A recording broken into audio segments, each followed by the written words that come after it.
तो चलिए वीडियो शुरू करते हैं। पिछले एपिसोड के लास्ट में हमने देखा था कि हुओ यू हाओ और बाकी सब मिलकर टांगिया को बचाने की योजना बना रहे थे। अब आगे देखें। एल्डर सॉन्ग ने कहा, मुझे तुम्हारी पहले कही हुई बात से सहमति है, लेकिन मुझे एक और विस्तृत योजना ही है। आज रात एक योजना बनाओ और कल हम इसे हेवनली सोल एम्पायर के साथ चर्चा करेंगे ताकि मिशन जल्दी शुरू हो सके। एल्डर सॉन्ग यू हाओ अभी कुछ कहना चाहता था, लेकिन एल्डर सॉन्ग ने उसे रोक दिया। युवा व्यक्ति, कभी भी जिम्मेदारी लेने से पीछे मत हटो। याद रखो, तुम भी सी गॉड्स पवेलियन के सदस्य हो। अपने शिक्षक की इज्जत मत गिराओ। अब जबकि एल्डर म्यू का नाम आ गया था, हुओयुहा और क्या कह सकता था? उसने गहरी सांस ली और गंभीरता से सिर हिलाया। एल्डर सॉन्ग और डीन यैन, मुझ पर भरोसा करने के लिए धन्यवाद। मैं अपनी पूरी कोशिश करूंगा। एल्डर सॉन्ग मुस्कुराई और बोली, हमें दोष मत देना। हम अब बूढ़े हो चुके हैं, हमारा दिमाग पहले जैसा नहीं चला करता। तुम्हारी उम्र अब सही है। अच्छा, अब अपनी योजना पर चर्चा करो। अगर तुम्हें हमसे किसी मदद की ज़रूरत हो तो कल बता देना। हम अब आराम करेंगे। ये कहने के बाद एल्डर सॉन्ग उठी और अपने कमरे की ओर चली गई। वो सच में राहत महसूस कर रही थी, क्योंकि उसने ये जिम्मेदारी आगे बढ़ा दी थी। एल्डर सॉन्ग का भरोसा निश्चित रूप से ऊपर दबाव डाल रहा था। उसने बेईबे की ओर देखते हुए हल्की सी कड़वी मुस्कान दी, लेकिन बेईबे ने सिर घुमाते हुए चेहरे पर हल्की मुस्कान के साथ जवाब दिया। जब श्वानज़ीवन ने होयुहाओ को इस मिशन में शामिल होने की अनुमति नहीं दी थी, तब बेईबे काफी निराश हुआ था। उसे अच्छी तरह पता था कि होयुहाओ क्या करने में सक्षम है। एल्डर सॉन्ग की बातें उसे मेल खा रही थी। पूरे श्रेक एकेडमी में होयुहाओ ही वह व्यक्ति था जिसने सन मून एम्पायर की सोल इंजीनियर लीजन सबसे ज्यादा सामना किया था, और वह भी शानदार नतीजों के साथ। अगर वह न होता तो स्टार लू एम्पायर मिंगडो माउंटेन रेंज पर दोबारा नियंत्रण नहीं पा सकता था और युद्ध की पूरी स्थिति अलग होती। होयुहाओ नहीं जानता था कि वह अब श्रेक एकेडमी में एक तरह से मिलिट्री मैटर्स का एक्सपर्ट बन चुका था। एल्डर सॉन्ग ने भले ही जिम्मेदारी उसे सौंप दी हो, लेकिन असल में वह उस पर भरोसा कर रही थी और चाहती थी कि इससे उसका और विकास हो। भविष्य में एकेडमी 3 सोल इंजीनियर लीजन्स को युद्ध में भेजने वाली थी। उन्हें एक उत्कृष्ट मार्शल की जरूरत होगी। ये लीजन्स छात्रों, शिक्षकों और बाहरी सोल मास्टर्स से मिलकर बने थे, जो सभी स्वेच्छा से इसमें शामिल हुए थे। डोलुओ कॉन्टिनेंट के सभी 3 एम्पायर्स इन पर कड़ी नजर रखेंगे। सी गॉड्स पवेलियन की कॉन्फ्रेंस में पहले ही यह तय किया गया था कि इन लीजन्स की अगुवाई केवल श्रेक का कोई व्यक्ति करेगा, किसी एम्पायर का नहीं। ऐसा इसलिए नहीं था कि वे भरोसेमंद नहीं थे, बल्कि इसलिए कि इसमें उनके हित जुड़े हुए थे। और कोई एम्पायर अगर नेतृत्व करे तो हितों का टकराव हो सकता था। लेकिन श्रेक सिटी केवल एक शहर था, और श्रेक एकेडमी एक सोल मास्टर और सोल इंजीनियर एकेडमी, कोई मिलिट्री एकेडमी नहीं। वहाँ बहुत कम लोग थे जिन्हें सैन्य रणनीति का ज्ञान था। ऐसे में हुओ युहाओ जैसा व्यक्ति आवश्यक था जो अकादमी के दबाव को कम कर सके। इसी कारण एल्डर सॉन्ग जानबूझकर चाहती थी कि हुओ युहाओ सैन्य मामलों में अनुभव हासिल करे, साथ ही ये उसके लिए एक परीक्षा भी थी। पहले तक हुओ युहाओ जिन मिशनों में शामिल था, उनमें श्रेक एकेडमी के वरिष्ठ प्रबंधन का कोई हस्तक्षेप नहीं था। लेकिन इस बार एल्डर सॉन्ग और यान शाओजे सीधे उसकी क्षमता देख सकते थे। यह युद्ध भूमि निश्चित रूप से उसकी योग्यता दिखाने की सबसे अच्छी जगह थी। स्वाभाविक रूप से होयुहाव एल्डर सॉन्ग के निर्णय के पीछे का उद्देश्य नहीं जानता था। वह बस थोड़ा दबाव महसूस कर रहा था। एल्डर सॉन्ग और डीन यान को आदेश देना, यह तो सच में थोड़ा। एल्डर सॉन्ग चली गई, लेकिन यन शाओजे रुके रहे। उन्होंने सिर हिलाकर कहा, अच्छा, अब एक विस्तृत योजना बनाते हैं। सभी अपने विचार बताओ। बेबे ने कहा, योजना तुम्हें ही बनानी चाहिए। मेरी बस एक ही शर्त है। इस योजना में हमारी सुरक्षा सबसे पहले आनी चाहिए, खासकर तुम्हारी। तुम्हें किसी भी तरह से खुद को खतरे में नहीं डालना है, वरना मैं चाहूंगा कि तुम शय को बचाने की कोशिश मत करो। समझे? होयुहाव ने मन में एक लंबी सांस ली। तंगया को बचाना ना था तो खतरा तो उठाना ही पड़ेगा। लेकिन उसने सिर हिलाकर कहा, कुल मिलाकर योजना वही होगी जैसा मैंने पहले कहा था। मुझे कुछ दिन चाहिए। पहले हम सन मून एम्पायर की आर्मी का ऊंचाई से सर्वे करेंगे। साथ ही हेवनली सोल एम्पायर से कुछ जानकारी भी इकट्ठी करनी होगी, जैसे सन मून एम्पायर के पास कितनी सोल इंजीनियर लीजन्स हैं, कितने एडवांस टियर सोल इंजीनियर्स हैं और किस तरह के एडवांस टियर सोल टूल्स उनके पास हैं। बेशक, मैं इन सब की पुष्टि सर्वेलेंस से करूंगा। सन मून एम्पायर निश्चित ही तैयार है, वे अपनी शक्ति छिपाने के तरीके अपनाएंगे। बेबे ने सिर हिलाया और कहा, वही बात दोहराता हूँ, चाहे सर्वेलेंस हो या ऑपरेशन, सुरक्षा पहले। हुआयुहाओ ने सिर हिलाया। अच्छा, तो अब योजना विस्तार से चर्चा करते हैं। उसने सिर उठाकर सबकी ओर देखा। सभी की निगाहें अब उस पर थीं। सुसैनशी ने सीधे कहा, लिटिल जूनियर, हमें कम मत समझो। एल्डर सॉन्ग ने तुम्हें जिम्मेदारी दी है, तो अब हम सब तुम्हारे सैनिक हैं। जो कहोगे वही करेंगे। हुयुहाओ ने कड़वी हंसी हंसते हुए कहा, सुझाव नहीं है, इंचार्ज होना आसान नहीं, मेरा क्षेत्र नहीं रहा, तुम भी कोई सुझाव दो। हुयुहाओ ने बाकी की तुरंत सिर हिलाया, लेकिन सबने सिर घुमा मेरे पास कोई आइडिया नहीं है, अब ये मेरा काम नहीं रहा, तुम ही फैसला करो।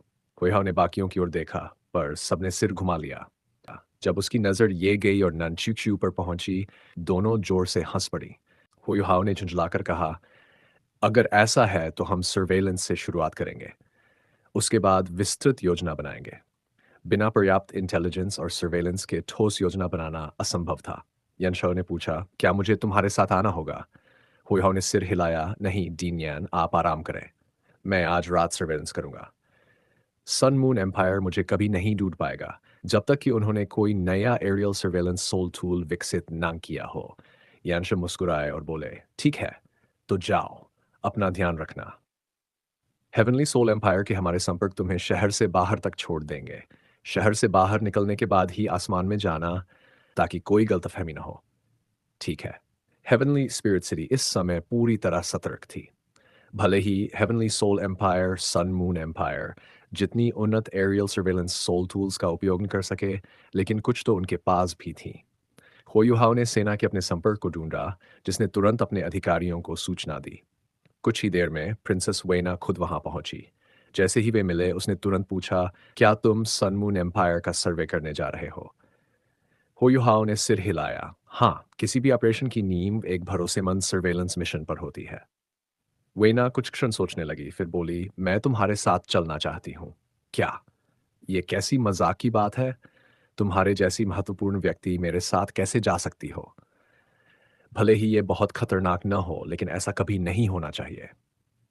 वेना मुस्कुराई और बोली, कृपया मुझे जाने दो। मैं अब तक हमेशा पर्दे के पीछे रही हूँ और कभी फ्रंटलाइन की लड़ाई में शामिल नहीं हुई। मैं अपने एम्पायर के लिए कुछ करना चाहती हूँ। सच कहूँ तो अगर ये भावना न होती, तो मैं एओचियन के साथ ही चली जाती। क्या? हुओयुहाओ की आंखें फैल गई। आउच लॉन्ग आउचियन? उसे अच्छी तरह याद था कि बॉडी सेक्ट ने सोल ड्यूलिंग टूर्नामेंट में भाग लिया था। लॉन्ग एओशियन, जिसके पास white silver level body soul था, बहुत शक्तिशाली था। श्रेक्स सेवन मॉन्स्टर्स में से कोई भी उसे चुनौती नहीं दे सकता था। और साथ ही लॉन्ग ओशन प्रिंसेस ना का फियांसे था। वेना दुखी होकर बोली, हाँ, वह चला गया। वरना मैं तुमसे वो शर्तें क्यों रखती? मुझे बचाने के लिए वह एक क्लास 9 सोल टूल से निकले सोल रे से मारा गया। मैं उसके साथ मर जाना चाहती थी, लेकिन अपने देश के लिए मुझे जिंदा रहना पड़ा। आउचन मर गया और मेरे दिल की जान भी। युहाओ, मैं ज्यादा बात नहीं करना चाहती, बस मुझे अपने साथ ले चलो। तुम्हें पता है कि मेरे पास भी ट्विन मार्शल सोल्स हैं। वे तुम्हारे जैसे हैं, भले ही कमजोर हों, लेकिन मैं तुम्हारी मदद कर सकती हूँ। मैं अब सोल एम्परर हूँ, मैं तुम्हारे लिए बोझ नहीं बनूंगी। इस समय प्रिंसेस वेना पूरी सच्चाई से बोल रही थी। उसकी आंखों में दुख देखकर और वांग डोंगर की याद आते ही हो युहाओ उसे मना नहीं कर पाया। उसने बस सिर हिलाया, ठीक है, लेकिन तुम्हें मेरी बात माननी होगी। ठीक है, वादा है। वेना ने आंसू पोंछते हुए सिर हिलाया। लॉन्ग आउटशन वाकई मर चुका था। टूर्नामेंट के मंच पर हुई उनकी लड़ाई याद करते हुए हुहाओ का दिल भारी हो गया। वेना ने होयुहाओ को शहर के बाहर तक पहुंचाया। उसके साथ होने से बाहर निकलने में कोई परेशानी नहीं हुई। होयाओ ने धीरे से पूछा, योर हाइनेस, बॉडी सेट का नुकसान कितना बड़ा हुआ है? वेना का शरीर तन गया और उसने होयुहाओ की तरफ देखा। उसकी लाल आंखें देखकर होयुहाओ ने जल्दी कहा, अगर बताना सुविधाजनक नहीं है तो रहने दीजिए। वेना ने कड़वी मुस्कान दी, कोई बात नहीं। बॉडी सेट के पास 11 टाइटल्ड डोलुओ थे, जिनमें से 3 अब मर चुके हैं, जिनमें मेरे शिक्षक भी शामिल हैं। 4 और गंभीर रूप से घायल हैं, वे फिलहाल युद्ध में शामिल नहीं हो सकते। बॉडी सेट के 1/3 से ज्यादा शिष्य भी मारे गए हैं। यह सुनकर हुआ स्तब्ध रह गया। इतनी भारी क्षति? वेना ने सिर हिलाते हुए कहा कि सन मून एम्पायर ने एक बार हेवेंडो सिटी पर हमला करते समय हम पर अचानक हमला किया था। उन्होंने रात में घात लगाई और किसी विशेष प्रकार के सोल टूल का उपयोग करके हमारी एरियल सर्वेलेंस सोल टूल्स को बाधित कर दिया। उसके बाद एक सोल इंजीनियर लीजन अचानक हेवन डो सिटी के ऊपर प्रकट हुई। उन्होंने अपनी एरियल सर्वेलेंस सोल टूल्स का उपयोग करके हमारी ओर के कुछ शक्तिशाली व्यक्तियों को निशाना बनाया और उनकी हत्या करने की कोशिश की। उसी समय हमें भारी नुकसान झेलना पड़ा। उनके साथ कई इवल सोल मास्टर्स भी थे। अगर मेरे शिक्षक ने अपनी चोटों के बावजूद उन्हें खदेड़ा नहीं होता, तो राजघराना पूरी तरह नष्ट हो जाता। सोल टूल्स के मामले में सनमून एम्पायर की बढ़त का मतलब था कि वे अनेक रणनीतियां अपना सकते थे। अगर वेना ने यह सब नहीं बताया होता, तो वह शायद यह अनुमान नहीं लगा पाता कि सनमून एम्पायर इस तरह की चाल चल सकता है। इंटरफियरेंस सोल टूल, वे सचमुच अपने फायदों का पूरा उपयोग कर रहे थे। वेना ने हुयुहाओ की ओर गंभीरता से देखा और कहा कि मुझे तुम्हारे साथ चलने दो। भले ही मेरी क्षमता तुम्हारे बराबर नहीं है, लेकिन मैं तुम्हारी मदद के लिए सबसे उपयुक्त व्यक्ति हूँ। मैं भी तुम्हारी तरह ट्विन मार्शल सोल्स रखती हूँ। और अगर तुम्हें याद हो तो तुम्हें पता होगा कि हमारे मार्शल सोल्स काफी समान हैं। समान? हुई ये सुनकर थोड़ा चौंक गया। प्रिंसेस वेना के ट्विन मार्शल सोल्स वास्तव में उससे काफी मिलते जुलते थे। उसका एक मार्शल सोल स्नो लोटस था, जो एक ऑक्सिलियरी और हीलिंग टाइप मार्शल सोल था। इसमें बर्फ और हिम के तत्व शामिल थे। उसका दूसरा मार्शल सोल और भी शक्तिशाली था, उसका ब्रेन। बॉडी सेक्ट में भी वह सबसे प्रतिभाशाली सोल मास्टर्स में से एक थी, नहीं तो उसे इतनी ऊंची रेटिंग नहीं मिलती। उसकी white silver level body sect soul body 2 बार म्यूटेट हो चुकी थी और वह स्नोडिमन सेक्ट की टीम की मुख्य कंट्रोल टाइप सोल मास्टर रही थी। होयुहाओ को हिचकिचाते देख वेना ने जल्दी से कहा कि इसके अलावा अगर मैं साथ रहूंगी तो तुम्हें बहुत सी अनावश्यक परेशानियों से बचाया जा सकता है। मेरे पास हेवनली सोल एम्पायर का सिग्नलर है। मेरे साथ रहने पर तुम्हें दुश्मन समझे जाने की चिंता नहीं करनी पड़ेगी। होइहाओ ने उसकी जिद देखकर धीरे से सांस ली और कहा, ठीक है, लेकिन तुम्हें मेरी बात माननी होगी। चूंकि तुम मेरे साथ जा रही हो, मुझे तुम्हारी सुरक्षा का ध्यान रखना होगा। ठीक है, वेना ने बिना किसी हिचकिचाहट के हामी भर दी। वेना का सिग्नलर वाकई चीजों को आसान बना रहा था। दोनों ने जमीन से ही उड़ान भरी और सीधे आसमान की ओर बढ़ गए। जैसा कि वेना ने कहा था, उसकी कल्टीवेशन अब सोल एम्पर के स्तर की थी। एक फ्लाइंग टाइप सोल टूल के साथ वह हवा में तेजी से उड़ रही थी। भले ही heavenly soul empire soul tools के मामले में सन मून एम्पायर से बहुत पीछे था, लेकिन वेना एक राजकुमारी होने के कारण एम्पायर के सबसे अच्छे सोल टूल्स का उपयोग कर सकती थी। हुओयुहाओ ने भी उसी तरह उड़ान भरी, अपनी क्षमताओं का दिखावा किए बिना एक फ्लाइंग टाइप सोल टूल का उपयोग करते हुए। कुछ ही देर में दोनों जमीन से बहुत ऊपर पहुंच गए। नीचे का दृश्य धुंधला होता जा रहा था। जब दोनों लगभग 2000 मीटर की ऊंचाई पर पहुंचे, तो वेना ने गति धीमी कर दी। आखिरकार वह केवल सोल एम्परर थी। हालांकि उसका स्नो लोटस उसे ठंड से बचाने में मदद कर रहा था, लेकिन जितनी ऊंचाई बढ़ती जा रही थी, उसकी सोल पावर उतनी ही तेजी से खर्च हो रही थी। फिर भी उसने युवा को परेशान नहीं किया। उसके पीछे लगे फ्लाइंग टाइप सोल टूल में हल्की चमक आई। हुयुहाओ ने अचानक महसूस किया कि कम से कम 4 मिल्क बॉटल्स उसकी फ्लाइंग टाइप सोल टूल में सोल पावर का संचार कर रही थीं, जिससे उसे लगातार शक्ति मिलती जा रही थी। हुयुहाओ को स्वाभाविक रूप से ऐसी कोई समस्या नहीं थी। बहुत जल्द दोनों लगभग 3000 मीटर की ऊंचाई पर पहुंच गए। इस ऊंचाई पर पहुंचकर वेना स्पष्ट रूप से थकी हुई दिखी। उसकी उड़ान की गति बहुत घट गई थी। उसने हुयुहाओ की ओर देखा, जो अब तक बिल्कुल स्थिर था। उसने कोई विशेष क्षमता या तेजी नहीं दिखाई, फिर भी वेना उस पर बहुत प्रभावित हुई। वे दोनों लगभग एक ही उम्र के थे, बल्कि हुयुहाओ तो थोड़ा छोटा भी था, लेकिन वह अब इतना शक्तिशाली हो चुका था। लगता है कि वह पहले से वाकई बहुत बदल गया है। कोई आश्चर्य नहीं कि स्टारलू एम्पायर ने कहा कि उसकी सर्वेलेंस की वजह से ही वे मिंगडो माउंटेन रेंज पर फिर से नियंत्रण पा सके। युहाओ, क्या यह ऊंचाई ठीक है? वेना ने पूछा। वो युहाओ ने उत्तर दिया, अभी नहीं। ये ऊंचाई हमें केवल सन मून एम्पायर की high altitude aerial surveillance soul tools की रेखा में रखती है। हमें और ऊंचा जाना होगा ताकि वे हमें देख न सके। वेना ने उलझन में पूछा, लेकिन अगर हम और ऊपर गए तो कुछ देख भी पाएंगे? और अभी तो रात भी है। हेवनली सोल एम्पायर में कुछ ऐसे सोल मास्टर्स भी थे जो और ऊंचा उड़ सकते थे।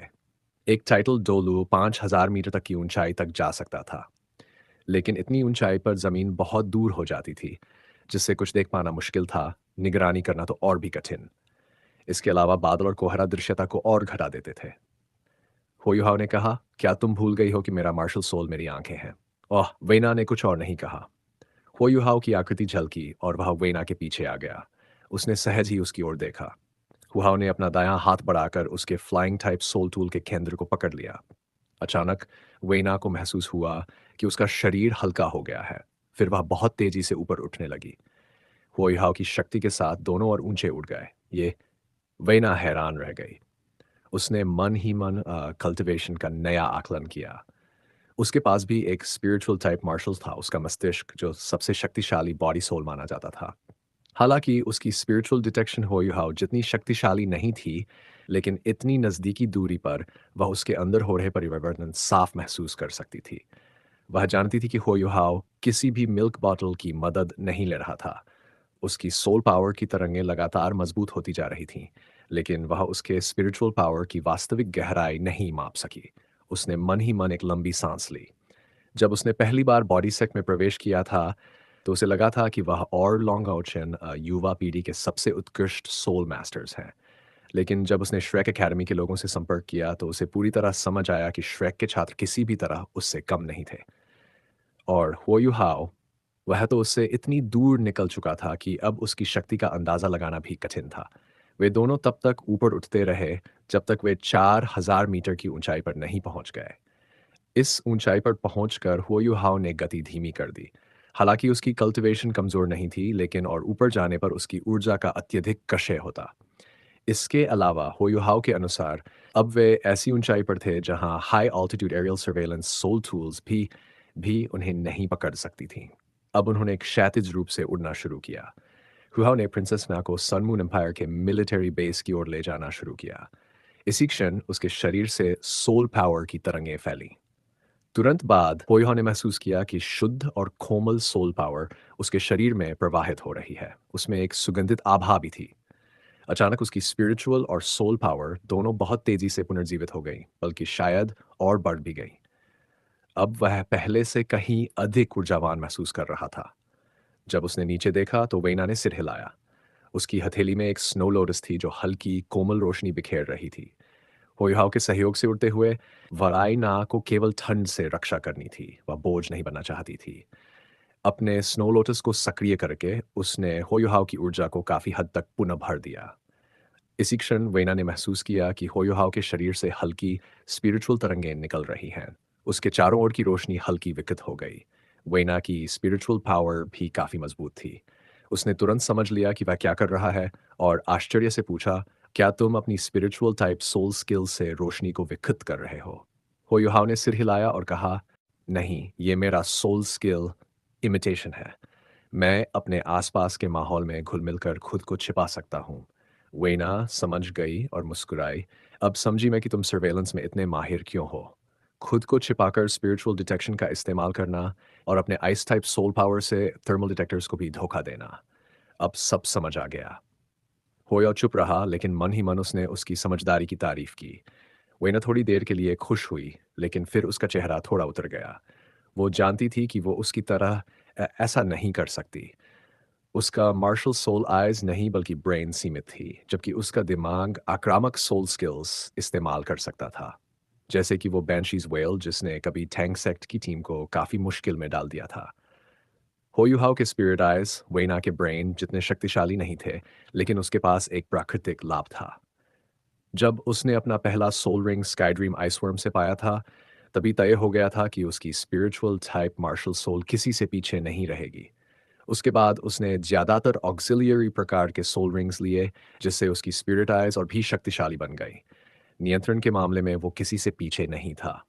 आम सोल मास्टर्स, यहाँ तक कि ट्विन मार्शल सोल्स वाले भी सोल रिंग्स लेते समय अटैक पावर नहीं छोड़ते, लेकिन होयुहाव ने किया और यही उसकी असली ताकत थी। थोड़ी देर बाद वे धीरे धीरे सन मून एम्पायर के सैन्य अड्डे के ऊपर पहुंच गए। होयुहाव ने नीचे देखा, लेकिन उसने स्पिरिचुअल डिटेक्शन का इस्तेमाल नहीं किया, बस अपनी स्पिरिट आई से ही देखा। वो किसी को सतर्क नहीं करना चाहता था। अनुभव के साथ वो अब और भी सतर्क हो गया था। जब वह सन मून एम्पायर के मिलिट्री बेस को देख रहा था, उसी समय उसने अपना स्पिरिचुअल डिटेक्शन शेयरिंग भी सक्रिय किया। वेना को अचानक महसूस हुआ कि उसके सामने सब कुछ उजाला हो गया है। काली रात जैसे एकदम साफ हो गई हो। उसके सामने का दृश्य तेजी से बड़ा होता चला गया। उसका शरीर हल्का सा कांप गया, हैरानी से। ये तो किसी देवता जैसी शक्ति है। कम से कम निगरानी के दौरान तो ये बिल्कुल वैसी ही लगती है। अगर हमारे एम्पायर में ऐसा कोई प्रतिभाशाली सोल मास्टर होता तो हम इतनी बुरी तरह हारते नहीं। हेवनली सोल एम्पायर ने आखिरकार निगरानी की अहमियत को समझा, लेकिन तब जब वह पहले ही अपनी दो तिहाई भूमि सन मून एम्पायर को खो चुका था, और यह सब सोल टूल्स की नई पीढ़ी आने के बाद हुआ। लड़ाई की ताकत के मामले में हेवनली सोल एम्पायर और सन मून एम्पायर से इतना कमज़ोर नहीं था कि उसे इतनी आसानी से कुचल दिया जाए। लेकिन सोल टूल्स के अलावा निगरानी की क्षमता में भी वे बहुत पीछे थे। शुरू से अंत तक हेवनली सोल एम्पायर हमेशा रक्षात्मक रहा। उन्हें यह तक नहीं पता कि दुश्मन कब और कहाँ से आएगा और उसकी शक्ति कितनी है। यही उनकी हार की असली वजह थी। वेना अभी भी सदमे में थी, जबकि हुआयुहाओ पहले ही सन मून एम्पायर के बेस की संरचना को ध्यान से देख चुका था। वह पहले भी सन मून एम्पायर की सेनाओं से कई बार भिड़ चुका था, इसलिए उसे उनकी तैनाती का अंदाजा था। बहुत जल्द उसका चेहरा गंभीर हो गया और वह कुछ पलों के लिए स्तब्ध रह गया। अगर उसे उस बेस का वर्णन करना होता तो वह केवल एक शब्द कहता, अभेद्य। पूरा बेस एक लंबे सांप के आकार का था, लेकिन पूरी तरह सीधा नहीं, बल्कि उसे जमीन की भौगोलिक बनावट के हिसाब से बनाया गया था। और सबसे जरूरी बात, हुआयुहाओ ने वहां 5 सोल फॉर्मेशंस देखी। हर एक सोल फॉर्मेशन पूरी एक सोल इंजीनियर लीजन से बनाई जा सकती थी। इसका मतलब था कि वहां 5 सोल इंजीनियर लीजन्स मौजूद थीं। और अगर हैंड प्रोटेक्ट्स द नेशन की लीजन्स को छोड़ भी दें, तो ये 5 ही उनके बचाव के लिए काफ़ी थीं। अगर यहाँ सच में कोई बड़ी लड़ाई छिड़ जाती, तो ये बेस विनाशकारी साबित होता। शायद सनमून एम्पायर अभी तक हमला शुरू नहीं कर पाया, क्योंकि पहले की लड़ाइयों में उनकी ऊर्जा बहुत खर्च हो चुकी थी और उन्हें अब फिर से संभलने का समय चाहिए था। जो कुछ होयुहा ने देखा वही प्रिंसेस वेना ने भी देखा। उसे पहले से सनमून एम्पायर की सेना के बारे में कुछ जानकारी थी, लेकिन इस सर्वेलेंस के जरिए उसे कई नई बातें पता चली। हुयुहाओ ने हल्की सांस ली और कहा, 5 सोल फॉर्मेशंस, यहाँ तक कि कोई अल्टीमेट डुलू भी इस बेस को तोड़ नहीं सकता। Your highness, hand that protects the nation की कितनी सोल इंजीनियर लीजन्स यहाँ हैं? वेना ने जवाब दिया, दो, एक है imperial dragon soul engineer legion और दूसरी terror claw soul engineer legion. हुयुहाओ का दिल और भी भारी हो गया। Hand that protects the nation की 5 लीजन्स में सबसे मजबूत थी sun moon imperial soul engineer. बाकी 4 बीस्ट लॉर्ड रैंक लीजन्स में भी ताकत का अंतर था। उनमें से सबसे शक्तिशाली थी imperial dragon soul engineer legion, उसके बाद टेरर क्लॉ और फिनिक्स, और सबसे कमज़ोर थी evil tyrant legion. Imperial dragon और टेरर क्लॉ दोनों यहाँ थीं, यानी इन चारों बीस्ट लॉर्ड रैंक लीजन्स की आधी से ज़्यादा ताकत यहाँ मौजूद थी। अब ये कोई हैरानी की बात नहीं थी कि हेवनली सोल एम्पायर को यहाँ इतनी मुश्किलें झेलनी पड़ रही थीं। हुयुहाओ ने कहा, ठीक है, इस ऊंचाई से हम जितना देख सकते थे, देख लिया। अब लौटना होगा। असल में अगर वह अकेला होता तो कई बार निगरानी करता, शायद, और नीचे जाकर भी, या स्पिरिचुअल डिटेक्शन का और गहराई से इस्तेमाल करके। लेकिन प्रिंसेस वेना के साथ ऐसा करना जोखिम भरा था। उसे उसकी सुरक्षा सुनिश्चित करनी थी। उसी समय हुयुहाओ को एक अनहोनी का आभास हुआ। ये न तो उसके स्पिरिचुअल डिटेक्शन से आया था और न ही सोल पावर की तरंगों से। ये चेतावनी उसे मिली थी उसके three eyed golden lion school से, यानी उसकी शक्ति ऑफ डेस्टिनी से। कुछ गड़बड़ है। उसने सहज रूप से नीचे देखा और पाया कि नीचे की एक सोल फॉर्मेशन लाल रोशनी से चमक रही थी। शिट! हुईहाव चिल्लाया। उसने तुरंत वेइना के फ्लाइंग टाइप सोल टूल को दोनों हाथों से करा और पूरे जोर से उसे घुमाकर दूर उछाल दिया। जब तक वह समझ पा, वह तोप के गोले की तरह दूर जा चुकी थी। उसी पल हुयुहाव ने ऊंचाई पकड़ ली। वेइना को बचाने में उसने भागने का कीमती समय खो दिया था। अब दुश्मन के हमले से बचना लगभग नामुमकिन था। वह बस ऊपर की ओर उड़ सकता था, क्योंकि जितनी ऊंचाई बढ़ती उतनी कमजोर होती जाती है। उसने इंस्टेंट टेलीपोर्टेशन का इस्तेमाल कर और ऊपर छलांग लगाई। जैसे ही उसने ये किया, एक लाल किरण आसमान की ओर दागी गई। उसने 4000 मीटर की ऊंचाई पार की और होयुहाव को घेर लिया। वह लाल प्रकाश 100 मीटर चौड़ा था। बस एक पल के लिए ही चमका, लेकिन उसकी शक्ति इतनी भयानक थी जैसे उसने पूरे आसमान को चीर दिया हो। दूर से वेना ने जब उस लाल रोशनी को देखा और होयुहाव को उसमें गिरते पाया, तो वह स्तब्ध रह गई। 4000 मीटर की ऊंचाई पर बिना होयुहाव की मदद के वह किसी तरह खुद को हवा में संभाल पा रही थी। अभी वह कुछ और सोच ही रही थी कि उसके दिमाग में हो युहाओ की आवाज़ गूंजी, क्या कर रही हो? भाग क्यों नहीं रही? इसके तुरंत बाद एक काली आकृति उसके सामने आई और उसे पकड़ लिया। हो युहाओ ने फिर से इमिटेशन सक्रिय किया और जितनी तेजी से संभव था, दूर निकल गया। सौभाग्य से वह लाल हमला सिर्फ एक बार हुआ, फिर धीरे-धीरे रोशनी मंद पड़ गई और गायब हो गई। "युहाओ, तुम ठीक तो हो?" प्रिंसेस वेइना ने घबराकर पूछा। उसे ये नहीं पता था कि वह लाल किरण क्या थी, लेकिन इतना ज़रूर जानती थी कि वह कोई आतिशबाज़ी नहीं थी। अगर हो युहाओ न होता, तो वह अब तक मर चुकी होती। वेइना ये नहीं देख पाई कि हो युहाओ के शरीर पर काले स्केल्स धीरे-धीरे गायब हो रहे थे, जबकि उसके कपड़े पूरी तरह फट चुके थे। होयुहाव को अब जाकर एहसास हुआ कि वह हमला कितना डरावना था और वह ठीक-ठीक जानता था कि वह हमला कहाँ से आया था। वह आया था लिंक्ड ऑफेंसिव सोल टूल्स से। इसमें कोई शक नहीं, वह लाल प्रकाश बेहद उच्च ऊर्जा और तापमान वाला था। उसकी तीव्र गर्मी ने उसके आइस एम्परर आर्मर को भी पिघला दिया था। हुओयुहाव ने क्लास 6 इनविंसिबल बैरियर भी सक्रिय किया था, लेकिन वह भी वाष्पित हो गया। आखिरकार उसे अपने शरीर को डी थियान की रिवर्स स्केल से बचाना पड़ा। लेकिन उसके कपड़े तो जल ही गए। अगर डीथियन की शक्ति न होती, तो वह या तो गंभीर रूप से घायल होता या मारा जाता। यह सोचना भी डरावना था कि वह हमला 4000 मीटर ऊपर तक पहुंचकर भी इतना शक्तिशाली था। अगर वह जमीन के और पास होता, तो शायद कोई बचाव संभव नहीं था। सौभाग्य से उसके बाद कोई दूसरा हमला नहीं हुआ। सन मून एम्पायर का बेस फिर से शांत दिखाई दिया। हो यू हाउ प्रिंसेस वेना को लेकर हेवनडो सिटी के ऊपर तक उड़ गया और वहां उतर गया। वेना ने जब खुद को फिर से नियंत्रित किया तो होयुहाव ने नए कपड़े निकालकर पहन लिए। यह सच में बहुत डराने वाला अनुभव था। होयुहाव के रोंगटे अब भी खड़े थे। जब वे दोनों नीचे उतरे तो वेना का चेहरा बहुत पीला था और होयुहाव भी कुछ बेहतर नहीं दिख रहा था। हालांकि वह अब भी भयभीत थी, लेकिन उसने पूछा, युहाव, वो हमला क्या था? सनमून एम्पायर ने हमें कैसे देखा और हमारी स्थिति कैसे पकड़ ली? ये समझना हेवनली सोल एम्पायर के लिए बहुत जरूरी था। होयुहाव ने जवाब दिया, अगर मैं गलत नहीं हूं तो वह हमला लिंक्ड ऑफेंसिव सोल टूल्स से आया था। यानी किसी सोल इंजीनियर लीजन ने हमें लॉक किया और अपने सोल फॉर्मेशन से एक संयुक्त हमला दागा। हवा में ऊपर जाते जाते उसकी शक्ति कम हुई, फिर भी वह बेहद ताकतवर थी। मुझे नहीं पता उन्होंने हमें कैसे देखा, लेकिन शायद किसी सर्वेलेंस सोल टूल के जरिए। लगता है सन मून एम्पायर ने जमीन आधारित निगरानी सोल टूल्स में नई प्रगति कर ली है। वे अब 4000 मीटर की ऊंचाई तक देख सकते हैं। यह सुनकर प्रिंसेस वेना का चेहरा उतर गया। पहले ही हेवनली सोल एम्पायर और सन मून एम्पायर के बीच का अंतर बहुत बड़ा था, और अगर यह अंतर और बढ़ गया तो इसका मतलब था कि हेवनली सोल एम्पायर का अंत नजदीक है। हुयुहाव ने उसकी चिंता देखी और कहा, योर हाइनेस, ज्यादा परेशान मत हो। शायद सन मून एम्पायर के सर्वेलेंस सोल टूल्स का असर सीमित हो। वे पूरे आसमान को स्कैन नहीं कर सकते। शायद हम बस गलती से किसी डिटेक्शन जोन में आ गए थे, वरना उन पर एक के बाद एक हमले होते। लेकिन हमें सिर्फ एक ही हमला झेलना पड़ा। इसका मतलब है कि उन्होंने हमें बाद में ट्रैक नहीं किया। वेना ने कड़वाहट से मुस्कुराते हुए कहा, युहाव, तुम्हें मुझे दिलासा देने की जरूरत नहीं। मैं जानती हूं कि हमारे और सन मून एम्पायर के बीच कितना फर्क है। माफ करना, मैंने तुम्हें मुसीबत में डाल दिया। अगर मैं न होती तो तुम उस लाल किरण से नहीं टकराते। हो युहाव मुस्कुराया और बोला, हम साथी हैं, ये बात अब छोड़ दो। लेकिन इस घटना के बाद मुझे लगता है कि वे अब अपनी सुरक्षा और कड़ी करेंगे। इसलिए अगली बार शायद मैं तुम्हें साथ नहीं ले जा पाऊँ।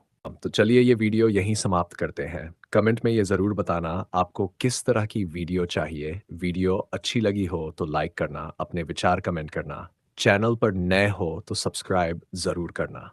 तो चलिए मिलते हैं अगले वीडियो में। धन्यवाद।